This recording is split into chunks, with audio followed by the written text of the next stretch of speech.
siapapun yang menduduki suatu jabatan publik memang harus siap dikritik.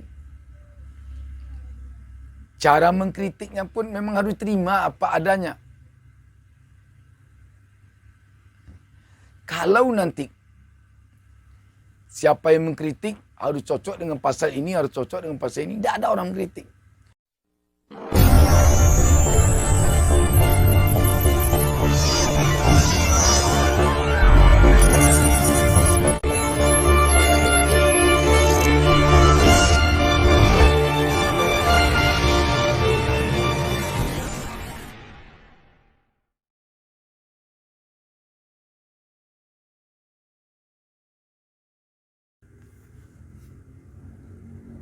Assalamualaikum warahmatullahi wabarakatuh. Jumpa lagi dengan saya Bustami Narda.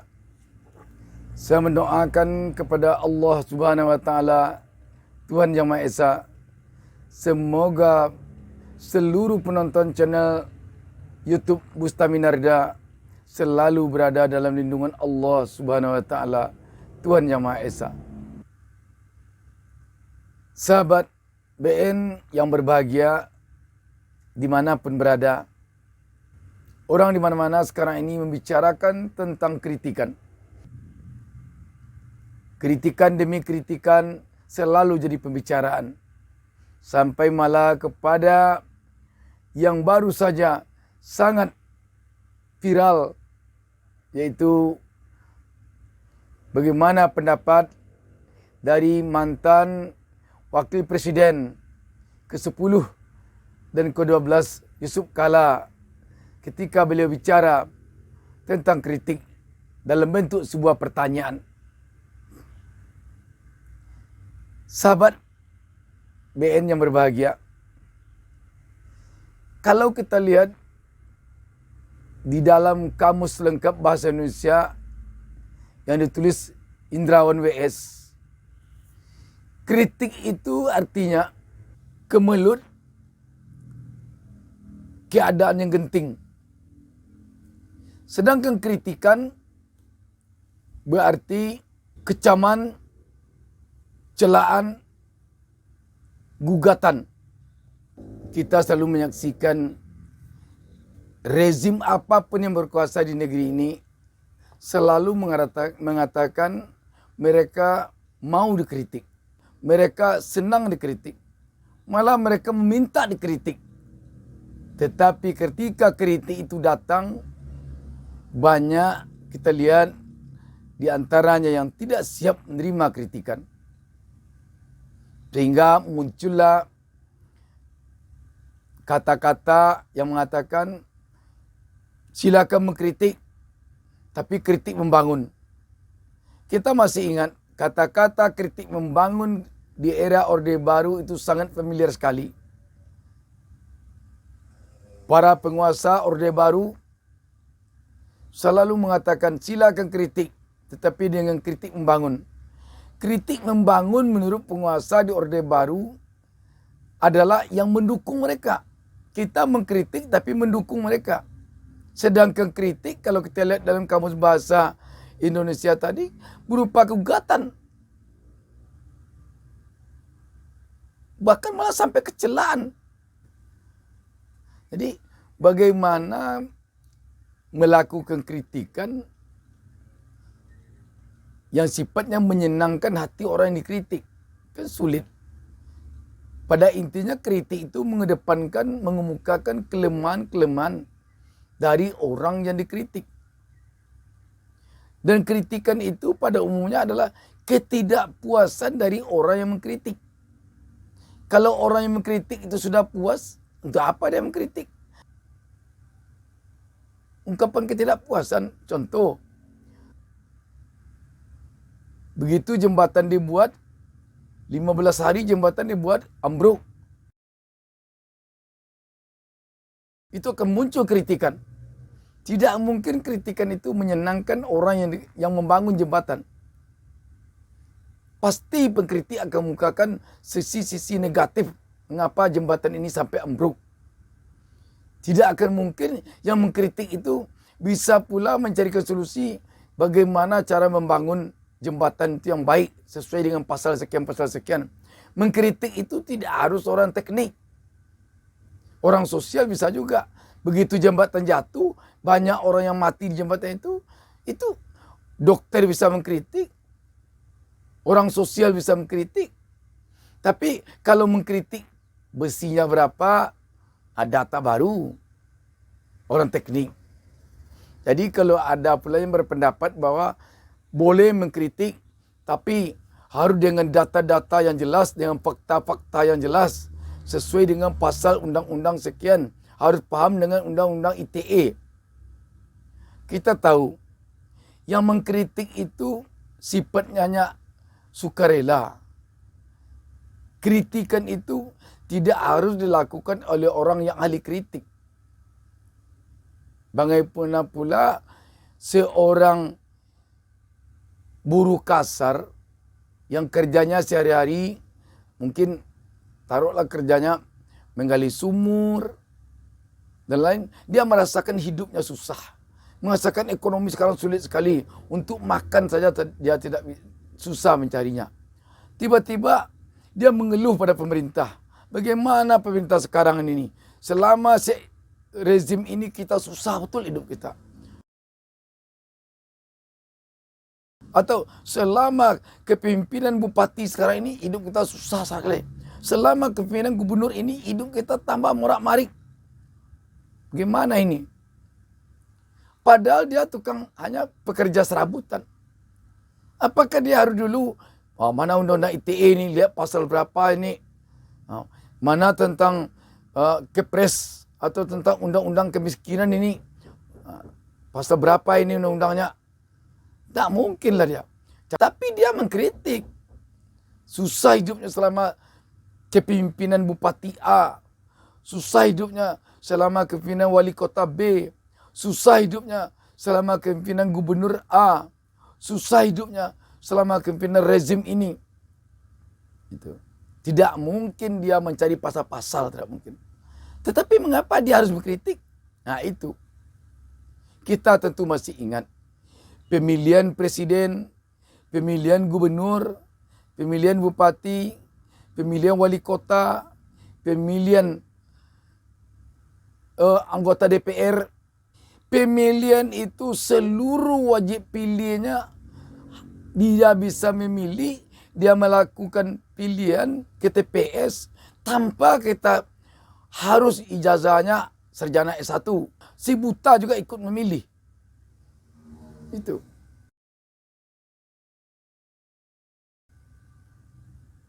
Tetapi kenapa ketika mereka mengkritik orang hasil dari pemilihan yang dilakukan itu oleh seluruh rakyat itu, kok banyak sekali aturannya?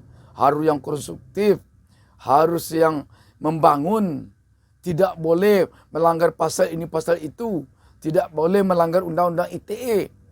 Ketika memilih dia dulu tidak ada dikatakan memilih harus paham undang-undang pemilu, memilih harus tahu pasal-pasal PKPU. Tidak ada. Jadi kalau dikatakan seorang yang melakukan kritikan, seorang rakyat yang melakukan kritikan harus hafal dulu pasal-pasal tentang undang-undang yang dikritiknya. Tahu dulu pasal-pasal dari undang-undang ITE supaya jangan terkena nanti ujaran kebencian, supaya jangan terkena nanti pasal penghinaan, supaya jangan terkena ni hoax. Dan ini susah saya kira. Tidak akan jadi mengkritik. Mungkin yang mengkritik kelas-kelas atas saja. Itu. Bahasa kritikan juga tidak akan sama. Semua orang ada hak untuk mengkritik. Karena pemimpin yang dikritik itu hasil pemilihan seluruh rakyat. Semua orang. Tidak perlu pula dia mengatur bahasa yang baik-baik saja. Bahasa yang indah-indah saja. Kalau itu yang dilakukan, tidak akan jalan kritikan. Sama saja dengan melarang orang mengkritik namanya itu. Yang paling bagus memang apa yang dikatakan oleh Presiden Joko Widodo. Aktiflah melakukan kritik. Joko Widodo sampai di sana, tidak ada dia bilang aktiflah melakukan kritik. Nah, syarat-syarat kritik Syarat-syarat melakukan kritik adalah sesuai dengan undang-undang ITE, sesuai dengan pasal ini pasal itu. Kalau mengkritik tentang pertanian, harus mengerti undang-undang pertanian. Kalau melakukan kritik tentang ekonomi, harus tahu dengan undang-undang tentang perekonomian. Kalau mengkritik tentang kepemimpinan secara politis, harus tahu undang-undang pemilu. Harus tahu dengan kepres ini, kepres itu. Tidak ada. Kata Presiden Jokowi, rakyat harus aktif melakukan kritikan. Ya sampai sana kritik. Kritik ini sifatnya kalau yang bagus diambil. Kalau yang tidak bagus tidak diambil. Itu saja. Tapi yang namanya kritik sudah jelas itu ungkapan ketidakpuasan, itu yang kritikan. Lain dari nasihat. Kalau nasihat memang khusus melakukan nasihat untuk kebaikan orang yang dinasihati. Itu bisa dibayar. Penasihat ini dibayar, penasihat itu dibayar. Kalau untuk penasihat pimpin formal. Ada juga pertimbangan. One team press tentunya. Itu dia dibayar, digaji. Dia wajib melakukan pertimbangan, memberikan pertimbangan. Diterima tidak diterima oleh presiden, dia harus melakukan pertimbangan, memberikan pertimbangan. Itu memang tidak sama dengan kritik itu. Karena dia digaji oleh negara. Kalau yang mengkritik tidak ada gajinya. Tidak ada gajinya. Itu partisipasi dari masyarakat. Tidak ada gajinya. Orang ada gaji kok terlalu diatur. Kecuali dia telah menghina, melakukan caci maki.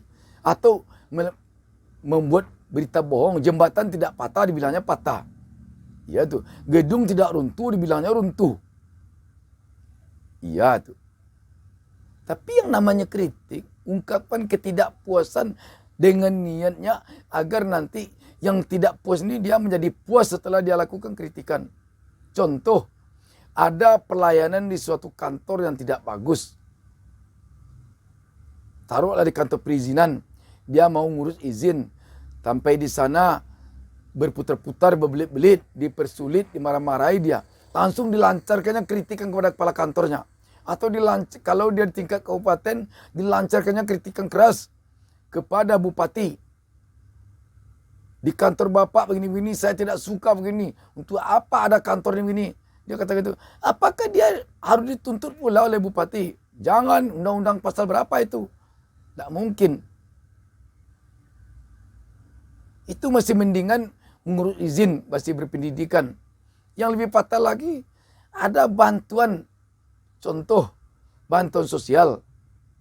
Orang sebelah rumahnya dapat, rumahnya bagus. Dia rumahnya jelek, tidak dapat, langsung dia mencak-mencak. Itu bentuk kritikan juga.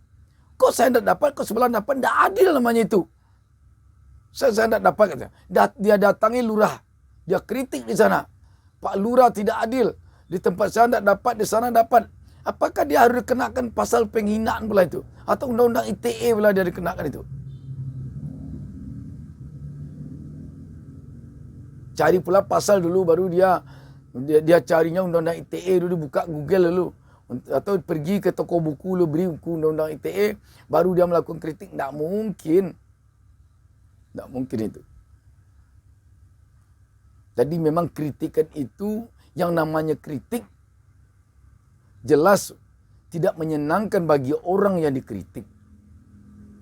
Tetapi karena orang yang dikritik itu, dia adalah pejabat publik, dia harus menerimanya. Jadi kenapa seseorang itu melakukan kritik? Itu lagi. Yang pertama, dia melakukan kritik karena turut dia melakukan pemilihan dulu. Oh, persoalan tidak dia memilih si A yang menang itu, atau dia memilih si A yang menang, tidak itu. Tetapi proses pemilihan dia ikut. Dia ikut memilih. Sebagai rakyat dia ikut memilih. Sebagai orang yang ikut memilih, tentu pemimpin yang terpilih itu punya hak dia mengkritik. Kasarnya punya hak dia menyalahkan kalau memang keliru. Menurut dia. Bukan harus keliru pula menurut pasal sekian, nomor sekian. Tapi menurut dia. Dia harus dapat pupuk untuk sawahnya. Tiba-tiba pupuk hilang. Apakah tidak boleh dia mengkritik? Ini kemana ini pemerintah sekarang ini hilang pupuk? Tidak pula dia. Pasal sekian, urus sekian, harus pupuknya begini. Begini cara bicaranya. Tidak mungkin lah begitu. Makanya akan banyak orang masuk tahanan karena itu. Kalau memang itu diperdebatkan, begitu kita tidak senang dengan orang mengkritik, dikatakan dia ujaran kebencian. Begitu kita tidak senang dengan orang mengkritik, dikatakan dia menghina. Begitu kita tidak senang dengan orang mengkritik, dikatakan dia hoak. Harusnya tidak begitu. Kalau hoak memang yang tidak benar dikatanya itu. Tidak ada terjadi dikatakannya itu. Itu memang.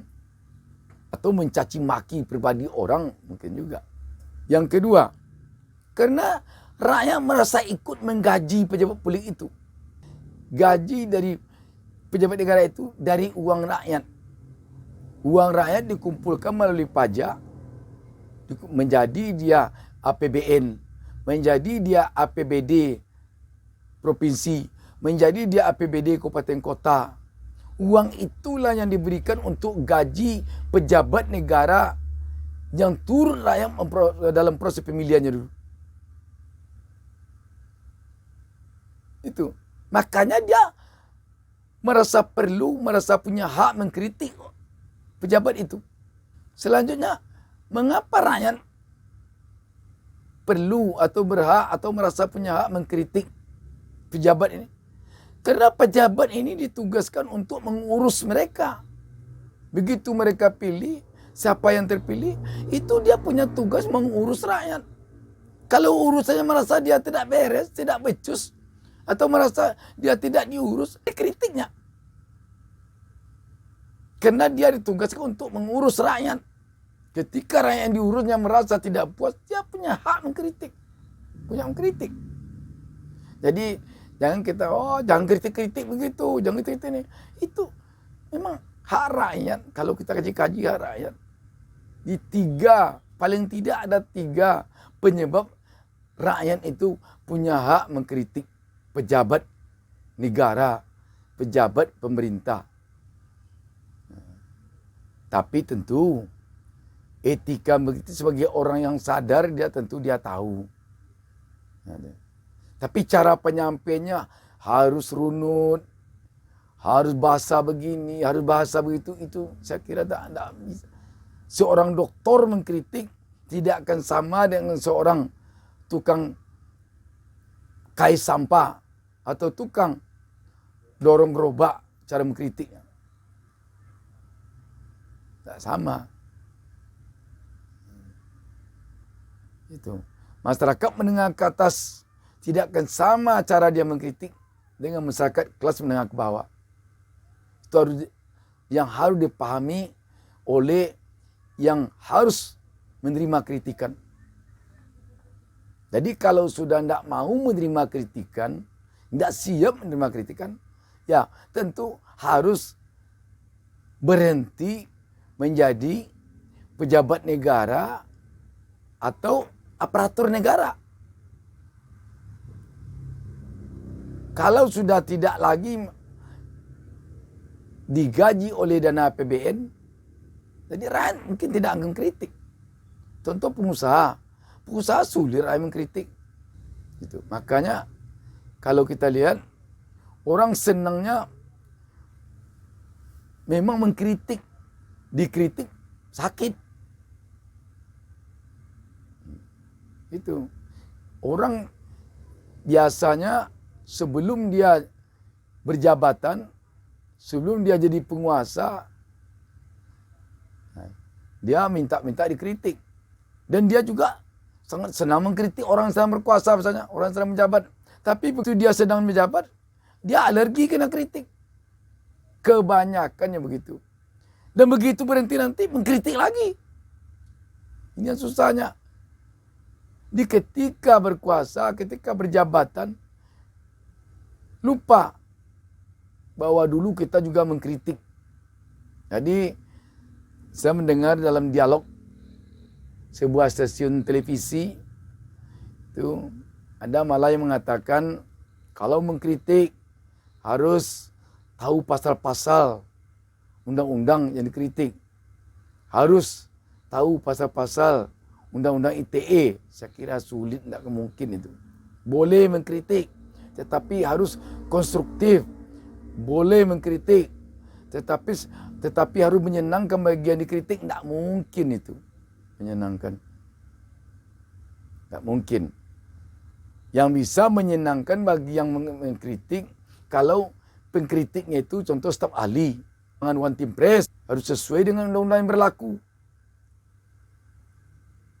Tapi kalau seorang one team press memberikan masukan kepada presiden menyalahi undang ITE, ya gawat itu. Kalau gubernur ke bawah namanya staf ahli mungkin yang lebih tepat. Staf ahli itu memberikan berupa saran pendapat kepada gubernur, bupati, wali kota. Memang tidak boleh itu, jangan lancarkan serang-serang ketidakpuasan. Pada kesempatan ini saya ingin bacakan sebuah berita yang mungkin ada kaitannya dengan apa yang sedang kita bicarakan. Ini berita dari suara.com. Berita ini berjudul singgung soal buzzer. JK bertanya saja tak boleh, apalagi mengkritik. Suara.com. Wakil Presiden ke-10 dan 12 RI Yusuf Kala atau JK meminta kepada pendukung Presiden Joko Widodo atau Jokowi untuk mengikuti tuannya yang membuka diri terhadap kritik. Hal itu disampaikannya usai menerima beragam tanggapan buntut pertanyaannya soal mengajukan kritik tanpa harus dipanggil polisi. JK sempat bingung ketika mengajukan pertanyaan tersebut, malah mendapatkan serangan dari para buzzer. Padahal menurutnya pertanyaannya tersebut diajukan untuk mengetahui bagaimana cara melayangkan kritik tanpa dipermasalahkan. Sekarang presiden sendiri yang membuka peluang untuk kritik itu dan itu bagus sekali. Tapi caranya harus jelaskan supaya baik untuk pemerintah dan baik untuk masyarakat, kata JK dalam sebuah video yang dikutip suara.com Senin 15 Februari 2021. Jadi apakah saya salah kalau mengajukan suatu pertanyaan? Nah, dari situ bisa dilihat karakter mereka yang mempersoalkan pertanyaan tersebut itu. Artinya mereka anti kritik dan bertentangan dengan Jokowi. Para buzzer-buzzer itu, sambutnya. Lebih lanjut, JK menerangkan kalau pertanyaan yang diajukannya tersebut mewakili kegelisahan masyarakat dan bertujuan untuk kebaikan pemerintah itu sendiri. Ia pun berpesan kepada sejumlah pihak untuk tidak terlalu reaktif atas pertanyaannya. Menurutnya, sebuah kritik itu menjadi sangat penting sebagai bagian dari koreksi jalannya roda pemerintahan. Apabila pemerintah yang ingin berjalan secara demokratis, maka penting ada check and balancing. Dan apa yang saya kemukakan itu berwujud pertanyaan dan itu wajar. Bahwa bagaimana dong caranya mengkritik tanpa dipanggil polisi? Tanyanya. Itu murni pertanyaan dan banyak menanggapinya secara berbeda-beda. Terutama buzzer-buzzer ini kan. Ini kesannya bertanya saja tidak boleh. Apalagi mengkritik. Padahal pertanyaan saya sederhana sekali, yaitu bagaimana caranya mengkritik. Sebelumnya JK membicarakan soal demokrasi di Indonesia pada masa ini. Menurut dia, perlu adanya keseimbangan atau check and balance dalam menjalankan demokrasi. Salah satunya ialah dengan hadirnya kritik. Namun yang terjadi seringkali pihak yang melayangkan kritik terhadap kebijakan pemerintah kerap kali berakhir dengan pelaporan kepada pihak kepolisian. Jadi ini suatu bukti. Seorang mantan wakil presiden yang pernah 2 kali periode menjadi wakil presiden. Ini kan bernada mengeluh dia. Jadi bagaimana hendaknya ke depan ini kita memang harus siap siapapun yang memerintah. siapapun yang menduduki suatu jabatan publik memang harus siap dikritik. Cara mengkritiknya pun memang harus terima apa adanya. Kalau nanti siapa yang mengkritik harus cocok dengan pasal ini, harus cocok dengan pasal ini, tidak ada orang mengkritik. Yang paling tidak kita senangi di suatu negara adalah apabila rakyat antipati. Yang paling tidak kesenangi di suatu negara atau di negeri, kalau terjadi nanti rakyat tidak mau tahu aja lagi. Kerjakan aja lah oleh pemerintah sesuka hatinya. Apa yang mau diperbuat, perbuat aja lah. Kalau sudah begitu kita rakyat, itu yang paling kita takutkan. Jangan sampai rakyat antipati. Jangan sampai rakyat menjadi tidak mau tahu. Jangan sampai rakyat merasa tidak ada lagi pemimpinnya. Karena itu, kalau memang benar-benar kita menginginkan adanya kritikan di suatu negara berkembang seperti Indonesia ini, memang perlu kita bersabar menerima kritikan. Atau apakah perlu pula nanti kita di Indonesia membuat fakultas kritik supaya nanti yang mengkritik betul-betul paham dengan segala ilmu tentang mengkritik. Kalau begitu tentu setiap pejabat publik nanti harus sarjana kritik. Sehingga dia paham pula bagaimana menerima kritikan.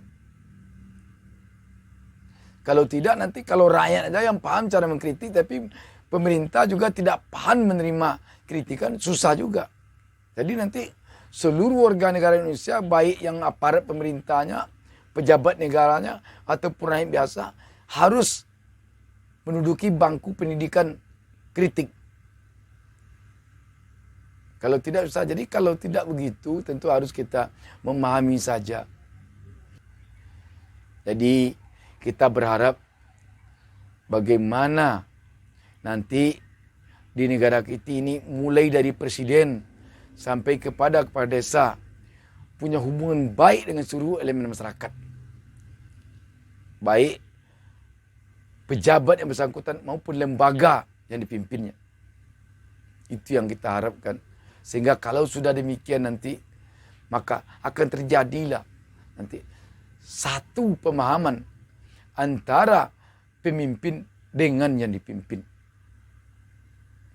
Demikian. Wassalamualaikum warahmatullahi wabarakatuh.